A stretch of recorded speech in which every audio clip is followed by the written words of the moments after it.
तो बच्चों आज का हमारा टॉपिक है Newton's first law. Newton's first law क्या है सबको पता है, हम लोग पहले से ये पढ़े हुए हैं भाई न्यूटन्स फर्स्ट लॉ है क्या। ठीक है, इसके बारे में हमारे लिए कोई नया लॉजिक नहीं आने वाला है। हाँ, बट न्यूटन ने तीन जो लॉस दिए तीनों मोशन पे दिए हैं, और भी बहुत सारे दिए हैं, पर हमें इस चैप्टर में तीन पढ़ने हैं। फिर आगे पढ़ेंगे चैप्टर नंबर 8 में, फिर आगे पढ़ेंगे, फिर आएगा 2 और हैं इसके, पर मोशन के लिए 3 है। फर्स्ट क्या है वो समझते हैं। अच्छा, फर्स्ट जो लॉ है वो लॉ ऑफ इनर्शिया से ही जुड़ा हुआ है, उससे ही जुड़ा है कि भाई अगर किसी बॉडी या ऑब्जेक्ट पे नेट एक्सटर्नल फोर्स नहीं लग रहा है तो अगर वो रेस्ट पे है तो रेस्ट पे रहेगी, अगर वो यूनिफॉर्म मोशन कर रही है तो वो यूनिफॉर्म मोशन ही करती रहेगी। If there is no net external force on the body, तो बॉडी अगर रेस्ट पे है तो रेस्ट पे, यूनिफॉर्म मोशन कर रही है तो यूनिफॉर्म मोशन कंटिन्यूसली करती रहेगी। अच्छा, बट अकॉर्डिंग टू एनसीईआरटी थोड़ी सी डेफिनेशन अलग है फर्स्ट लॉ के लिए, कि अगर किसी बॉडी पे लगता हुआ F एक्सटर्नल 0 है तो उसका एक्सेलरेशन 0 है, ये पक्का है। If F total force acting on the body is 0 then acceleration is 0, यानी उसकी वेलोसिटी चेंज नहीं होगी। रेस्ट पे कांस्टेंट वेलोसिटी से मोशन में है तो मोशन में ही रहेगा। बट अगर उसका एक्सेलरेशन नॉन जीरो है, इसका मतलब उस पे एक्सटर्नल फोर्स जो लग रहा है वो 0 नहीं होना चाहिए। हाँ के ना? अगर एक्सेलरेशन 0 नहीं है तो F external on the body is also non zero है। समझ में आया? This is the Newton's first law according to NCERT. इसमें कोई गलत बात है ही नहीं। जो लॉ ऑफ इनर्शिया वो भी यही कहता है, if force is not applied, if there is no net external force on the body, then body जो रेस्ट पे है वो रेस्ट पे रहेगी, और जो मोशन में है वो कांस्टेंट वेलोसिटी से मोशन को चालू रखेगी। भाई कोई दिक्कत नहीं है। ठीक है, समझ रहे हो आप लोग? समझ रहे हो मेरी बात? यस और नो, यस और नो, बिल्कुल क्लियर। एनसीईआरटी के हिसाब से ये आपको बिल्कुल क्लियर होना चाहिए, ये भी आपको आना चाहिए। अब क्या ये लॉजिक है जो एरिस्टोटल की फॉलेसी हमने पढ़ी थी उसके हिसाब से क्या कहता है, क्या समझाता है? तो कुछ एग्जाम्पल्स हम देखते हैं जिससे हमें क्लियर होगा कि हाँ भाई ये किस तरह से सही है। तो अभी जब हम बैठे हुए हैं तो आपके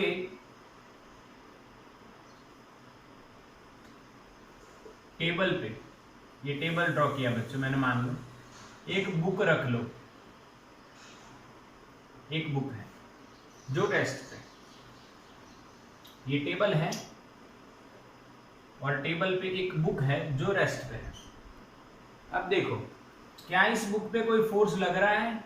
तो कि हाँ भाई एक फोर्स लग रहा है जिसको हम न्यूटन्स ग्रेविटेशनल फोर्स कहते हैं, mg। वो लगेगा वेट उसका नीचे, अर्थ के ग्रेविटेशन फील्ड के अंदर है इसलिए लगेगा।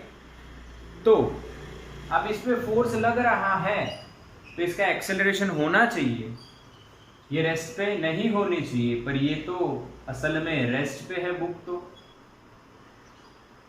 तो इसका मतलब क्या पता चलेगा आपको पता है? कि भाई जो mg है उसके बराबर एक और फोर्स लगना चाहिए, और वो फोर्स mg को बैलेंस कर देना चाहिए, तभी तो F एक्सटर्नल क्या हो जाएगा? 0। तो इसका मतलब यहाँ पे टेबल के द्वारा रिएक्शन फोर्स लग रहा होगा, और वो जो रिएक्शन फोर्स है वो mg के बराबर होना चाहिए, और उनकी डायरेक्शन कैसी होनी चाहिए? रिएक्शन फोर्स ऊपर की डायरेक्शन में, mg नीचे की, ऑपोजिट है। इसीलिए यहाँ पे F एक्सटर्नल ऑन बुक क्या हो जाएगा? 0, due to that acceleration is 0 और उसी के कारण वो कांस्टेंट वेलोसिटी यानी v इज 0 से बुक कहाँ पे पड़ी हुई है, टेबल। तो बच्चों यहाँ पे आपको एक बात पता चलती है कि रिएक्शन फोर्स होता है। क्या होता है? Reaction force. अभी मैं अर्थ पे खड़ा हूं, ओके, तो अर्थ पे मेरा mg तो लगेगा और mg लगने के कारण मुझे एक्सेलरेशन मिलना चाहिए डाउनवर्ड में, मेरा मोशन में चेंज होना चाहिए, बट वो नहीं होता है बिकॉज अर्थ भी हमारे ऊपर रिएक्शन लगा देती है उतना का उतना, इसीलिए हम एक जगह खड़े रह सकते हैं। सिमिलरली हर चीज यहाँ पे अर्थ पे इस तरह से अगर रेस्ट पे है तो उसमें यही लॉजिक आता है। मान लो अगर mg रिएक्शन से ज्यादा हो तो क्या हो?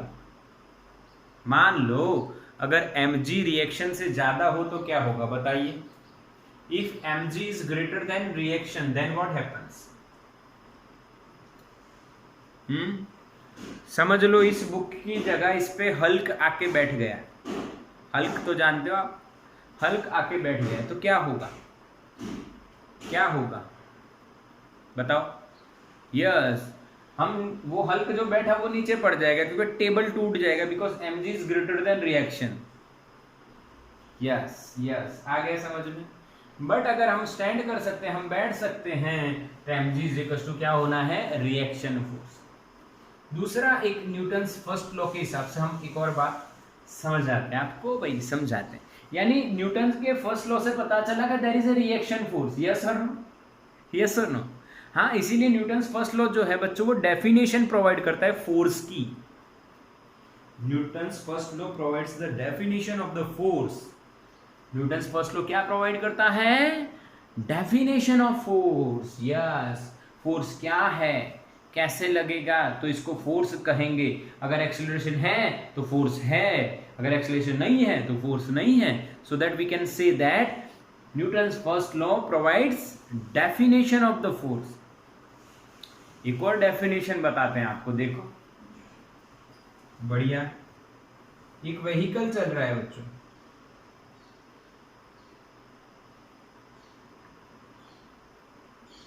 इस डायरेक्शन में, v उसका कांस्टेंट है।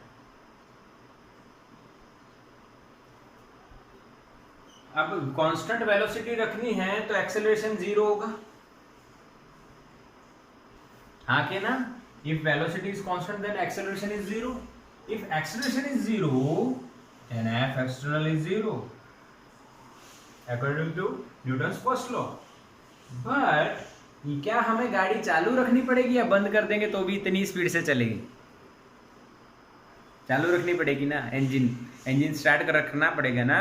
इंजन बंद कर देंगे चलती रहेगी से कांस्टेंट, नहीं, चालू रखना पड़ेगा, इंजन चालू रखना पड़ेगा। कारण क्या है? कारण क्या है? हमें इंजन से इधर फोर्स लगाना ही पड़ेगा because there is a friction between the tires and surface, और इस फ्रिक्शन के कारण हमें इक्वल फोर्स इंजन के द्वारा लगाना पड़ेगा। तो F एक्सटर्नल कितना हो जाएगा? ये F और ये माइनस, ये प्लस ये माइनस, तो टोटल कितना हो जाएगा? 0। तो एक्सेलरेशन 0, तो वेलोसिटी क्या हो जाएगी? कांस्टेंट। समझ में आ रहा है? यानी अब इसी कंसेप्ट से हमें क्या जानने को मिला? फ्रिक्शन। क्या जानने को मिला? फ्रिक्शन। कौन से कंसेप्ट से जानने को मिला? Newton's first law. Newton's first law. बोलो कोई डाउट इसमें? हाँ के ना? हाँ, समझे सब लोग? इसको समझ लेना बच्चों, समझ लेना। तो न्यूटन फर्स्ट लॉ के हिसाब से कुछ बातें हो गई बढ़िया बढ़िया, आपको समझ में आई, तो इसका स्क्रीनशॉट ले लो। तो बच्चों नेक्स्ट टॉपिक हमारा क्या आ जाता है? तो बस फर्स्ट लॉ खत्म हो गया तो सेकंड आ जाएगा, और क्या करना है? फर्स्ट आ गया बिल्कुल पक्का, F0 A0, F0 0, A is not 0।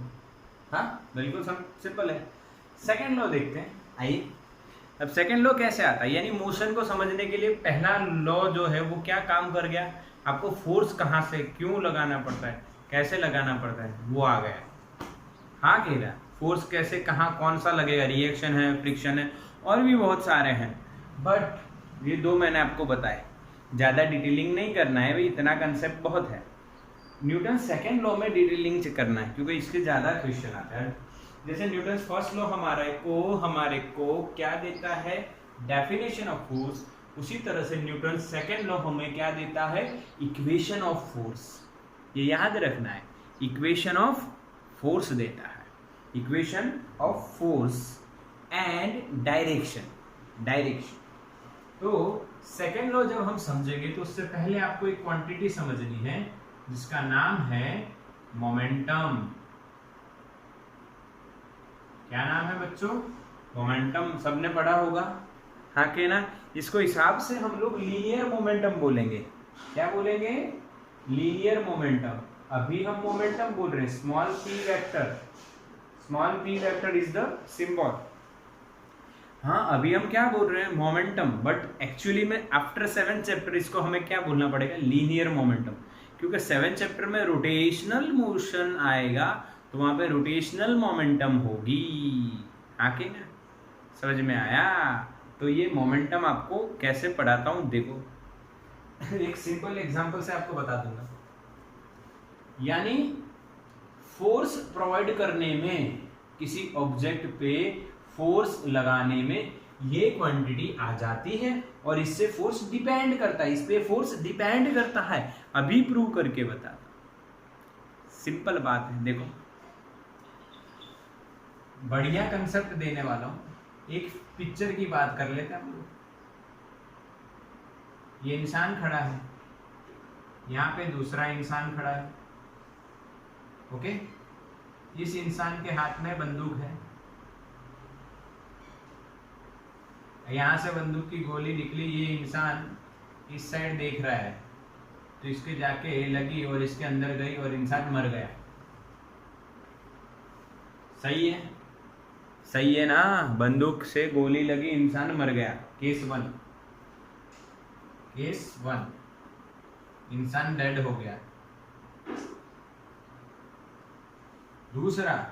दूसरा केस देखिए,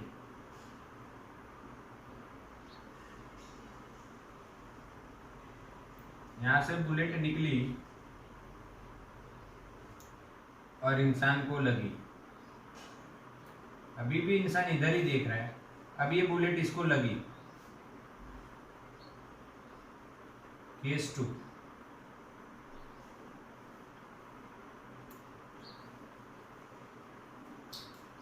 अलाइव, मरा नहीं है, जिंदा है, स्टिल अलाइव। हाँ के ना।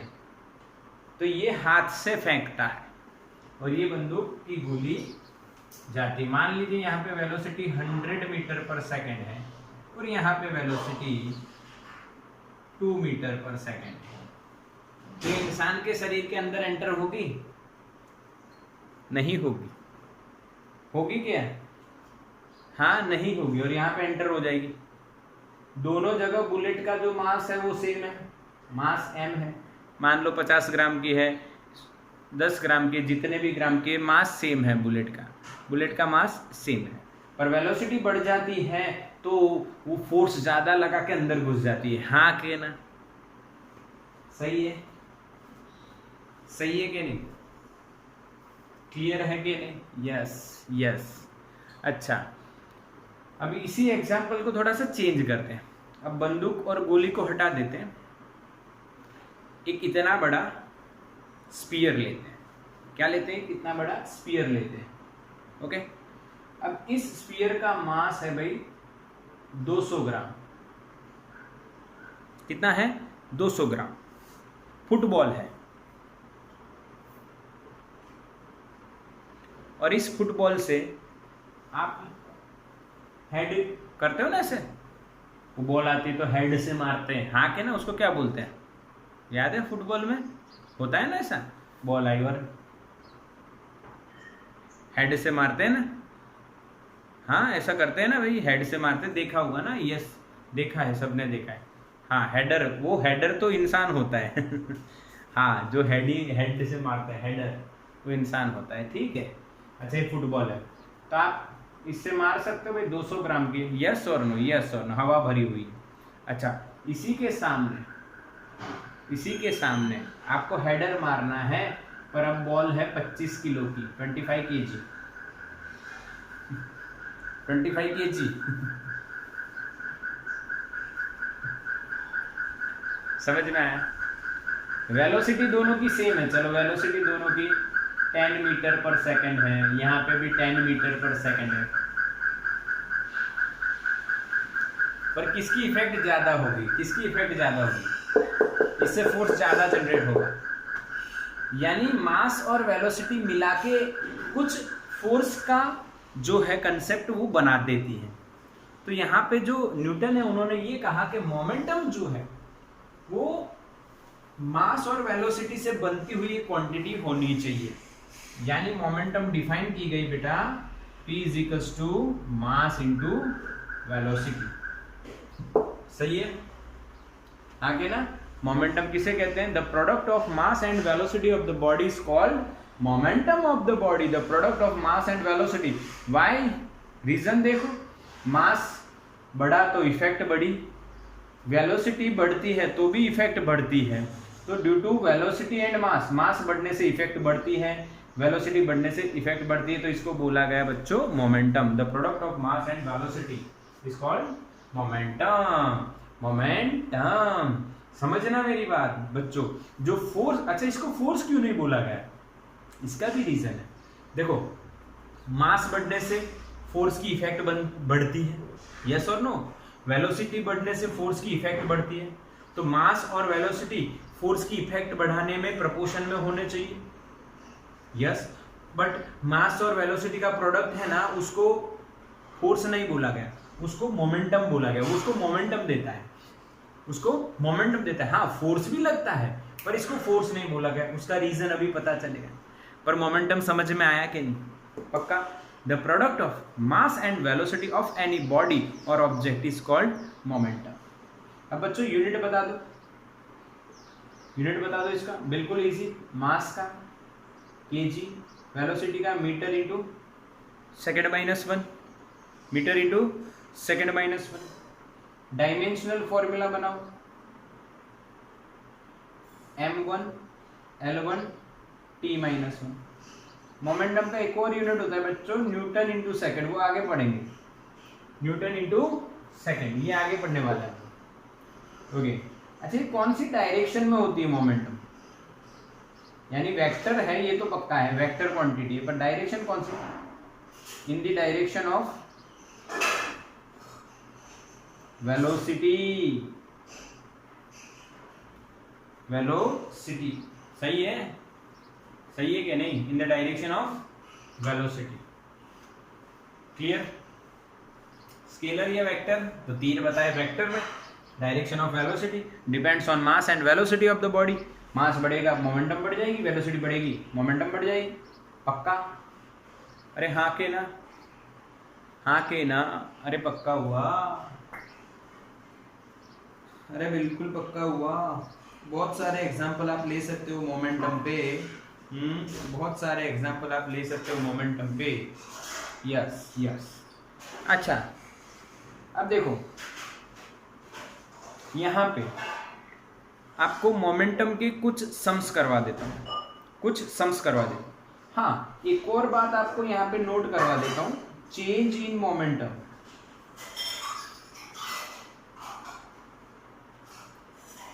क्या लिखा जाएगा उसको?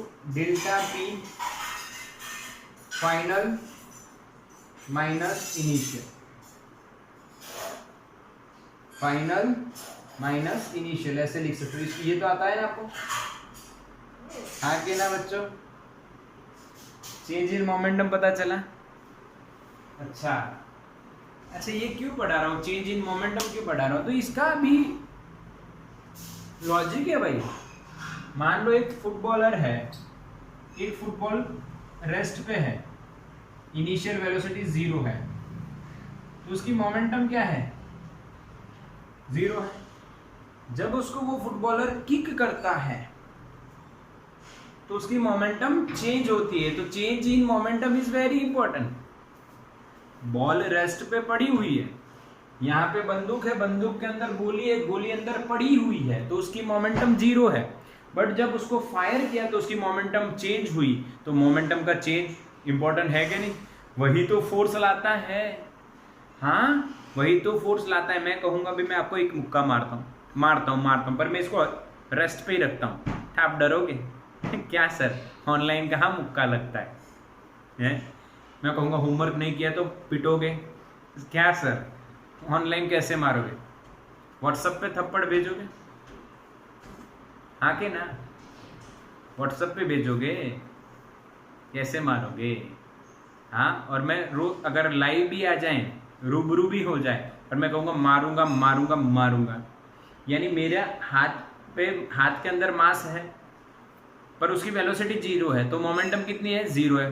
तो मैं रोज ऐसा कहूँ भाई मारूंगा मारूंगा मारूंगा, आप कहोगे सर टाइम पास करते हैं, बोलते हैं पर करते नहीं है, क्या मारेंगे? मोमेंटम तो 0 है। बट किसी दिन अगर मेरी मोमेंटम चेंज हो गई हाथ की, तो आप पे फोर्स लग जाएगा और इफेक्ट हो जाएगी। हाँ कहना बताओ, लॉजिक समझ में आया? There is no importance, we can say there is no importance of the momentum reality. Change in momentum is very important, change in momentum is very important. जैसे बॉलर ने बॉल डाला तो एक पिच होके कहीं जा रही है, तो उसकी मोमेंटम है, जा रही है, वो इंपॉर्टेंट नहीं, वो जा रही है। पर अगर उस बैट्समैन ने उसको बैट से फोर्स लगा के उसकी मोमेंटम चेंज करना चाहिए, तो कुछ बढ़िया देखने को मिल सकता है, 6 4 आउट। यानी मोमेंटम से ज्यादा क्या इंपॉर्टेंट रहती है? Change in momentum. यस और नो? वही बताती है कि कितना फोर्स लगा है। हाँ कि ना? ये फुटबॉलर कहाँ गया? ये रहा, ये फुटबॉलर इसको किक करेगा भाई, बॉल की मोमेंटम अभी 0 है, इसकी मोमेंटम में कितना चेंज आएगा? वही क्या बताएगा इसने कितना फोर्स लगाया? हाँ के ना? बताओ। तो मोमेंटम से ज्यादा कौन इंपॉर्टेंट है भाई? Change in momentum.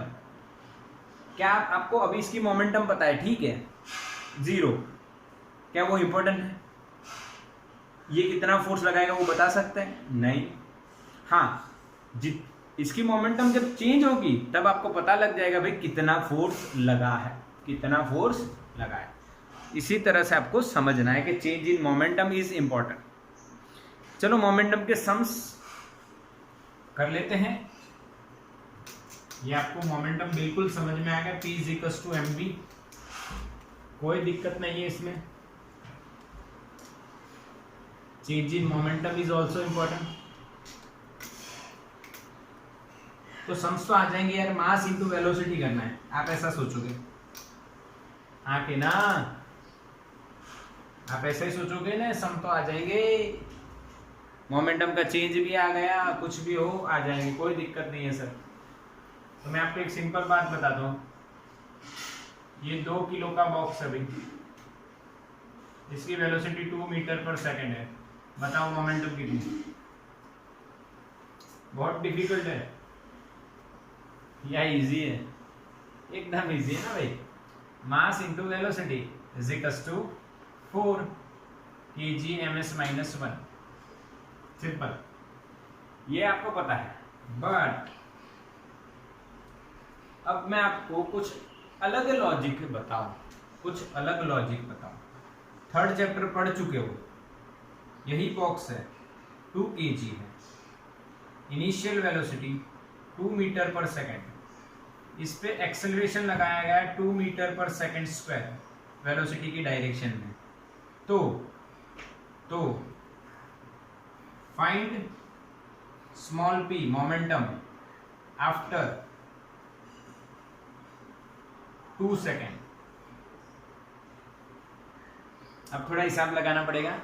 आप सोचोगे सर वही पूछ लिया आपने, P = mv। यस बेटा, बट कांस्टेंट एक्सेलरेशन अब आ गया पिक्चर में, कांस्टेंट एक्सेलरेशन। तो यूनिफॉर्मली एक्सेलरेटेड मोशन हो गया, तो m v की जगह क्या आ जाएगा? v0 + at। मास 2 है, v0 2 है इनिशियल वेलोसिटी, प्लस a 2 है, t भी 2 है, 2 2 जा 4, 4 + 2 6, 6 2 जा 12 kg metre second minus 1, kg into metre into second minus 1। अच्छा 24 हो रहा है कैसे भाई? 2 2 जा 4, 4 + 2 6, 6 2 जा 12। भाई 12 ही है। 12 बच्चे मैसेज कर रहे हैं, कोई बच्चे का एक का मैसेज आ गया 24। समझ में आया? हाँ कि ना बेटा? इसी तरह से एक और एग्जांपल मैं आपको पूछ लेता हूँ। एक फ्री फॉल हो रहा है, v0 = 0 है बच्चों। कितनी हाइट से हो रहा है? 20 मीटर से, और वो नीचे गिरता है। जब वो कोलाइड होगा तब उसकी मोमेंटम कितनी, अर्थ के साथ कितनी मोमेंटम होगी बताओ? हाँ, P = mv, m × √2gh। सही लिखा मैंने? सही लिखा कि नहीं? √2gh सही लिखा? Yes. Final velocity free fall में यही होती है ना भाई? हाँ, तो भाई m की वैल्यू, अच्छा m की वैल्यू मैंने नहीं दी तो m की वैल्यू लिख लो 1 kg, 1/√2, g की वैल्यू 10 मान लो, h की वैल्यू 20 है, तो आपका आंसर 20 kg ms - 1 आ जाएगा भाई। क्यों? ये देखो 20 का रूट लेना, 20 × 20 उसका रूट यानी 20 होगा इंटू 1। ये 1 की जगह 2 होता तो डबल हो जाता, कोई भी वैल्यू। बोलो मोमेंटम के सम्स आए? और भी बहुत काइनेमेटिक्स पूरा लगा दीजिए तो मोमेंटम के सम्स आ जाएंगे बहुत सारे। तो ये एक सिर्फ इंट्रोडक्टरी पार्ट था बेटा, 3-4 सम ऐसे मैंने करवा दिए, कोई बड़ा लॉजिक नहीं। ठीक है, स्क्रीनशॉट ले लो इसको भाई। तो बच्चों सेकंड लॉ में बीच में हमने मोमेंटम देखा, मोमेंटम यानी मास इनटू वेलोसिटी। अच्छा, what is important momentum and change in momentum. तो मैंने आपको बताया एक बॉल पड़ी थी, मोमेंटम इज 0, तो उसके ऊपर फोर्स लगाया, तो फोर्स कितना लगाया वो कैसे पता चलेगा? उसकी मोमेंटम कितनी चेंज हुई, यानी चेंज इन मोमेंटम। अच्छा मैं आपको बताता हूँ एक लॉजिक आप बता दीजिए मुझे। प्लेयर 1 है और ये प्लेयर 2 है। ये बॉल इनिशियली दोनों के पास बॉल रेस्ट पे थी, फुटबॉल की बात है। ये प्लेयर 1 है और ये प्लेयर 2 है। प्लेयर 2 लंबे लंबे, ये स्पाइसी बाल वाला है, ये लंबे बाल वाला है। भाई अंग्रेज है, हाँ फुटबॉल में ज़्यादातर अंग्रेज ही दिखते हैं। एक लंबे बाल वाला है, एक स्पाइसी बाल वाला है। आपको बताना है कौन से का फोर्स ज़्यादा है। तो इसकी इनिशियल मोमेंटम भाई 0 है, इसकी भी इनिशियल मोमेंटम 0 है। तो फाइनल मोमेंटम अगर मैं इसकी बताऊं बच्चों, फाइनल मोमेंटम आपको 100 kg मीटर सेकेंड माइनस 1, वो फाइंड नहीं करनी, मैं बता रहा हूँ आपको डायरेक्टली। इसकी फाइनल है 50 kg मीटर सेकेंड माइनस 1। तो बताओ किसने फोर्स ज़्यादा लगाया? आप मुझे मैसेज करिए। यस, मैसेज आ गया फटाफट कि भाई सर प्लेयर 1 ने फोर्स ज़्यादा लगाया, किससे? प्लेयर 2 से। सही है? हाँ के ना? सही है। आपने क्या देख के ऐसा कहा कि प्लेयर 1 का फोर्स ज़्यादा है? मोमेंटम या चेंज इन मोमेंटम?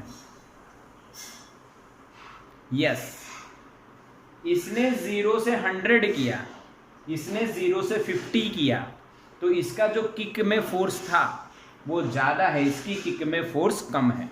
यानी from this observation we can simply say this force is proportional to, directly proportional to change in momentum. Yes or no? F is proportional to delta P. Okay? Momentum vector quantity है, तो इस side momentum है क्योंकि इसका force भी इस side है, इस साइड मोमेंटम है इसीलिए इसका फोर्स इधर है। यानी फोर्स जो है मोमेंटम की डायरेक्शन में होता है, मोमेंटम चेंज होती है उसी डायरेक्शन में फोर्स लगा, ऐसा कह सकते हैं कि नहीं? हाँ कि ना? मान लो ये बॉल इस डायरेक्शन के बजाय इधर जाती, तो आपने कहा होगा, आप ऐसे कहोगे उस फुटबॉलर ने ऐसे किक मारी, इस डायरेक्शन में फोर्स लगा है। हाँ कि ना? यानी चेंज इन मोमेंटम जिस डायरेक्शन में होगा उसी डायरेक्शन में फोर्स होगा। यानी अभी आप एक कांस्टेंट लगा दो तो आपको फोर्स का इक्वेशन मिल गया, पर ऐसा नहीं है, ऐसा नहीं है, ये फोर्स नहीं मिला, थोड़ी सी बातें और बाकी है। एक हिसाब देखिए आप, एक और एग्जांपल बताता हूं। अगेन प्लेयर 1 एंड प्लेयर 2, दो प्लेयर है बच्चों, सेम हाइट से आती हुई बॉल को कैच कर रहे हैं। तो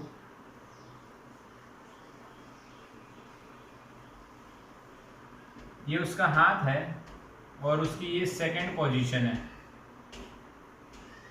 समझ जाना थोड़ा सा, ये फर्स्ट पोजीशन है और ये सेकंड है, हाथ दो हाथ नहीं, पोजीशन 1 2, और ये बॉल को कैच कर रहा है, ठीक है। दूसरा प्लेयर जो है वो सेम हाइट से सेम बॉल को कैच कर रहा है, पर वो यहां पे और धीरे धीरे यहां तक ले जाता है बॉल। यानी जब इसके हाथ में यहां पे बॉल आएगी, ये 1 2 3 4, यहां पे जब बॉल आएगी इतने डिस्टेंस में, तो इसकी वेलोसिटी क्या हो जाएगी? 0। यहाँ पे velocity is not equal to 0, इसकी भी velocity is not equal to 0, पर यहां पे आई तब वेलोसिटी 0। यानी इस प्लेयर ने बॉल की वेलोसिटी 0 की, इस प्लेयर ने भी बॉल की वेलोसिटी 0 की, पर इसने टाइम जो लिया कम लिया और इसने टाइम जो है ज्यादा लिया। यानी टाइम इंटरवल बोल सकते हो, यहां पे T1, यहां पे T2, यहां पे T1, यहां पे T2, फाइनल टाइम। आके ना बच्चों समझ में आया? यस और नो? हाँ सुनाई देगा बच्चों, कॉल आ गया है बीच में। ओके ओके, एक मिनट, इंपॉर्टेंट कॉल लगता है। क्या बच्चों मेरी बात समझ में आई आपको? हाँ कि ना बताओ। देखो मैं आपको क्या बता रहा हूँ, अच्छा इसमें एक लॉजिक ये है, क्रिकेट खेला हुआ होना चाहिए, क्योंकि कई बच्चे ना भी कह रहे होंगे और वो बच्चे नहीं बच्चियाँ ही होंगी क्रिकेट खेला नहीं होगा, तो उनके लिए मैं एक एक्सपेरिमेंट बताता हूँ। एक थोड़ी सी भारी सी चीज़ लो, हल्की मत लो, थोड़ी भारी लो, और आप इसको ऐसे पकड़ो तो आपको यहाँ पे फोर्स लगेगा, ऐसे पकड़ो, और फिर दोबारा ऐसे पकड़ो, ऐसे ऐसे पकड़ो, ऐसे ऐसे पकड़ो, कैसे समझ रहे हो? हम दिखाने के लिए आपको ऐसे। हाँ आपने देखा होगा, क्रिकेट देख लो, 2-4 वीडियो देखो तो आपको पता होगा, ऐसे पकड़ते हैं, ऐसे ले जाते हैं हाथ को। समझ में आया है? यस यस, सब बच्चों का आंसर आ रहा है कि इसको ज्यादा दर्द होगा हाथ पे। मैचिस की बॉल होती है ना, थोड़ी भारी होती है, 100-150 ग्राम की होती है, तो इसको, और ज्यादा ऊपर से आई, बहुत ऊपर से आई, तो इसको ज्यादा दर्द होगा। हाँ, और इसको कम दर्द होगा। इस पे फोर्स कम लगेगा, हाँ इस पे फोर्स ज्यादा लगेगा। हाँ हाँ के ना? हाँ भाई हाँ कि ना भाई ना? हाँ समझ में आ गया। इसका लॉजिक क्या हुआ? इसका लॉजिक क्या हुआ कि टाइम इंटरवल कम लिया तो फोर्स ज्यादा लगा। From this we can say F is proportional to 1 upon time interval, क्योंकि यहां पे फोर्स ज्यादा लगा और यहां पे फोर्स कम लगा, तो टाइम इंटरवल ज्यादा लिया तो फोर्स कम लगेगा, और टाइम इंटरवल कम लिया तो फोर्स ज्यादा लगेगा, यानी इनवर्स प्रोपोर्शन में। बट इन दोनों को जब आप कंबाइन करो, वो समझो आप, देखो यहाँ पे मोमेंटम थी, यहाँ पे फाइनल है, मोमेंटम चेंज करने के लिए उन्होंने टाइम इंटरवल ज्यादा नहीं लिया, कम लिया, तो फोर्स ज्यादा लग गया। यहां पे मोमेंटम चेंज करने के लिए टाइम ज्यादा लिया तो फोर्स कम लगा। तो from this we can say force is proportional to, हाँ के ना, दोनों के प्रोपोर्शन में होगा। पर कैसे होगा ये आप देखिए, delta P by delta t, yes और नो? यस। दोनों एग्जाम्पल से आपको बिल्कुल पता चल रहा है कि force is proportional to change in momentum, नहीं, time rate of change of in momentum. इसको क्या बोलेंगे? Time rate of change in momentum. Force की जो इक्वेशन बना रहे हैं उसमें हमें क्या मिला? फाइनली हमें क्या मिला? Force is proportional to delta P by delta T. बोलो समझ में आया? हाँ के ना, हाँ के ना। यहां पे मैंने डायरेक्शन भी बता दी, तो डायरेक्शन भी आपको बता दी। डायरेक्शन का एक और एग्जांपल है आपको बताने के लिए, चलो वो भी बता देता हूँ। ये क्लियर हो गया? इसका स्क्रीनशॉट ले लो जल्दी से, एक स्क्रीनशॉट ले लो फटाफट। Force is proportional to delta P by delta T. Done, okay. अब एक और एग्जांपल देखिए।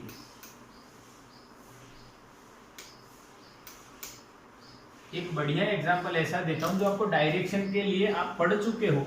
अभी भी मैंने आपको बता ही दिया है कि फोर्स और मोमेंटम की चेंज होने वाली जो डायरेक्शन है वो सेम होती है। बट एक और एग्जांपल देखते हैं। देखो आओ, हमारे पास एक और एग्जांपल है बच्चों। देखो, आपने ऐसा तो देखा ही होगा, एक धागा लिया है, उसको पत्थर बांध दिया है, ऐसा खेला होगा, खेला है कि नहीं? हाँ। अब इसको मैं घुमा रहा हूं, दिख रहा है? यस और नो? ये घूम रहा है। चलो अब बताओ, अब फोर्स ज्यादा है या अब ज्यादा है? हाँ, अब यानी सेकंड टाइम फोर्स ज्यादा है। ये इसमें घूम तो रहा है पर फोर्स कम है, इसमें फोर्स ज्यादा है। ठीक है, अब बताओ मैं फोर्स कहां से लगा रहा हूं? फोर्स कहां से लगा रहा हूं? किस जगह से? कौन इस पत्थर को घूमने के लिए फोर्स दे रहा है? यस, हैंड, फिंगर, थंब, जो भी आप बोलो, वही फोर्स दे रहा है इसको। समझ में आया? तो अब इसी को मैं ड्रॉ करता हूं। देखो, ये मेरा हाथ है भाई, मान लेना, और ये धागा है और ये पत्थर है, ये इसको ऐसे हम घुमा रहे हैं, तो रोटेशन सर्कुलर मोशन कर रहा है। सर्कुलर मोशन कर रहा है, ध्यान से देखना है। हाँ, ये 1 पोजीशन है, ये 2 पोजीशन है। 1 पोजीशन पे वेलोसिटी इधर है v1, 2 पोजीशन पे वेलोसिटी इधर है v2। हाँ, आपको पता है। फिर यहाँ पे मैंने लाइन ड्रॉ की थी, हाँ, लाइन ड्रॉ की थी, और मैंने पहले वेलोसिटी 1 ड्रॉ की, वेलोसिटी 2 ड्रॉ की, और change in velocity delta v इधर ड्रॉ होगा। तो कौन सा एक्सेलरेशन लगता है इधर? Centripetal acceleration. हाँ कि ना? याद है? याद है कि नहीं? कि भूल गए? हाँ, याद है। यानी एक्सेलरेशन सेंटर की ओर लग रहा है, यानी उधर ही फोर्स होगा, क्योंकि फोर्स कौन लगा रहा है? हैंड। हाँ कि ना? और वेलोसिटी की चेंज की डायरेक्शन भी उधर ही है, सेंटर की ओर। जहां पे वेलोसिटी का चेंज होगा वहीं पे मोमेंटम का चेंज होगा। हाँ कि ना? यानी जो फोर्स लग रहा है बच्चों, वो चेंज इन मोमेंटम के कारण लग रहा है, और वही चेंज इन मोमेंटम की डायरेक्शन में भी लगेगा। हाँ कि ना? यहाँ पे भी फील हो रहा है कि नहीं? वेलोसिटी की चेंज की याद करो, यूनिफॉर्म सर्कुलर मोशन, वेलोसिटी की चेंज की डायरेक्शन क्या सेंटर की ओर होती थी? यानी मोमेंटम की चेंज की डायरेक्शन भी सेंटर की ओर होगी, और एक्सेलरेशन भी सेंटर की ओर, और सेंटर में हमने हाथ से फोर्स लगा रहे थे, यानी फोर्स भी सेंटर की ओर। यानी इन बातों से ऐसा पता चला कि चेंज इन मोमेंटम की डायरेक्शन में ही फोर्स लगता है। यहां पे भी पता चला, पहले भी मैंने बताया। तो न्यूटन ने सेकंड लॉ बनाया, वो ये है, force, external force applied on the body is directly proportional to time rate of change of momentum and is in the direction of change in momentum. यानी जो फोर्स है वो delta P by delta T के proportion में है और वही force momentum की चेंज की डायरेक्शन में ही होता है. यस और नो. फिर उन्होंने इक्वल्स टू ला के एक कांस्टेंट रख दिया, कांस्टेंट के, और ये जो कांस्टेंट है बच्चों, इस कांस्टेंट को 1 ले लो फॉर सिंप्लिसिटी. तो एफ का इक्वेशन क्या बनेगा? F external is equal to delta P by delta T. बोलो समझ में आया? हाँ के ना? बिल्कुल सिंपल, बिल्कुल simple. Directly proportional to equals to K is constant. के की सिंप्लिसिटी के लिए हमने 1 ले लिया और आगे आंसर आपका न्यूटन सेकेंड लॉ का इक्वेशन. समझ में आया? हाँ. External force applied on the body is directly proportional to the time rate of change of momentum and is in the direction of the change in momentum. Force is in the direction of change in momentum. अच्छा, if delta t tends to 0 then आपको पता है third chapter में पढ़े हो, अगर यहाँ पे मैं लिख दूं limit delta t tends to 0 तो क्या हो जाएगा बच्चों? ये एवरेज से इंस्टेंटेनियस यानी डिफरेंशिएशन हो जाएगा. हाँ के ना? बोलो समझ में आया? बोलो समझ में आया कि नहीं बच्चों? यस, बिल्कुल समझ में आया. अब यहाँ पे P की वैल्यू आप क्या रख सकते हो? mv. तो अगर आप P की वैल्यू mv रखो तो F एक्सटर्नल का नया इक्वेशन बन जाएगा mv d बाई dt. अगर मास कांस्टेंट है बच्चों तो मास बाहर आ गया और यहाँ पे हो गया dv बाई dt. तो बच्चों dv बाई dt को आप एक्सेलरेशन बोले थे, तो फोर्स का दूसरा इक्वेशन क्या? F is equals to ma है. यस और नो? फोर्स का दूसरा इक्वेशन क्या है बच्चों? F is equals to ma is the acceleration, is acceleration. खत्म. समझ में आया? नेक्स्ट लेक्चर में इसमें डिटेलिंग करेंगे. अभी आपको second law equation of force देता है, वो दोनों इक्वेशन आपके पक्के हो गए. F is equal to dp by dt and ma. कैसे आया मैंने बताया, आपको ये इक्वेशन याद रखना है.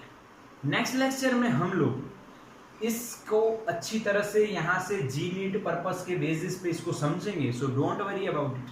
बिल्कुल अभी समझेगा, अभी बाकी है. Yes, father is equal to माँ इज द शॉर्टकट. ओके, चलो बाय बच्चों.